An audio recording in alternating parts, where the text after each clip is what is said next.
Week 4, lesson 2. All right, so at the top of this paper, you can see the list of the number of times that 50 students lost a pencil this week.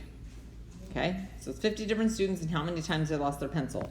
So first we're going to construct a frequency table, meaning like how many zeros are there? Well, there's one. This isn't working.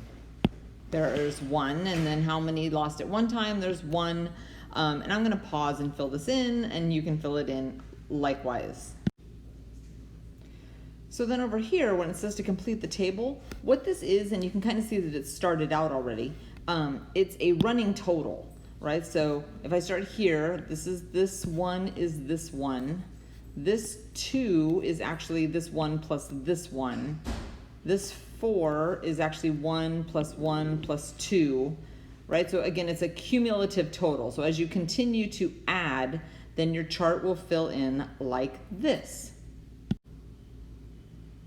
All right, so again, at the end, when you have a cumulative frequency graph, this number had better be the total number of pieces of data that you started out with. Okay, so I'm going to scoot it up. So now we are going to plot those points. I may have to make it a little smaller so I can continue to see. Here we go. So the first point that I'm going to have is at 0 pencils, there was 1, right? And then at 1 pencil, it was up at 2. At 2 pencils, we're up to 4. Right, and again, I'm going to pause and fill it in. So now that the dots are there, I'm going to go ahead and try to connect this with a gentle curve. It should not be a straight line, okay? If you're getting straight lines, then you haven't plotted very accurately. All right, so something like this, all right? They tend to have sort of a curvy look to them. Okay, so now let me zoom it in just a little bit. I should be able to answer these questions based on this graph. Okay, so question A, based on the graph, what number do you think is the median?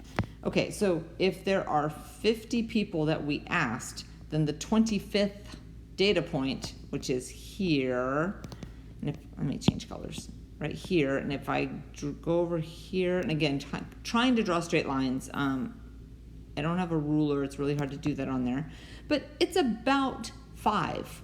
All right, I know it's slightly more than 5, but nobody lost like 5.5 pencils. Okay, so we're gonna say that it's approximately 5. Okay, based on your graph, what number of pencils do you think is the 10th percentile?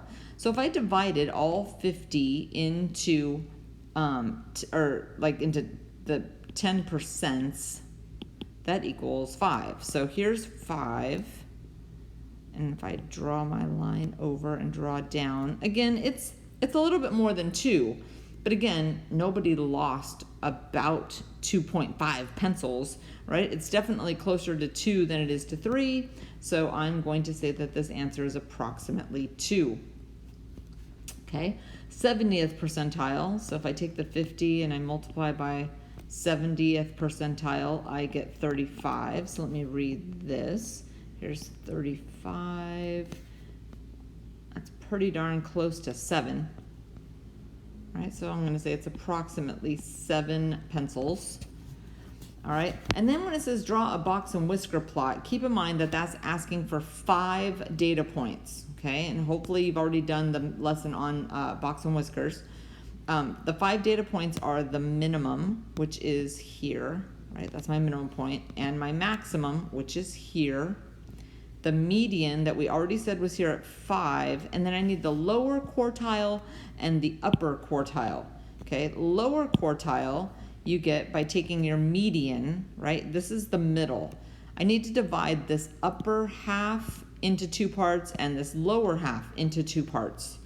So from 25 to 50, the median there is going to be about, was it 37? Well, here, let's do it the other way. If this is 12.5, right, from 0 to 25, half of that is 12.5. That looks like it's about 4. So I'm going to put a dot here. That's quartile 1. This is the minimum. That's the first quartile. This is the median. This is the maximum. All I'm missing is the upper quartile. So let's see, if this is 12.5 away, 12.5, there's 5, 10, 15. So right about there. So drawing this over, and again, I apologize for my not so straight lines. They're not that bad, But this is a box and whisker plot that demonstrates this data.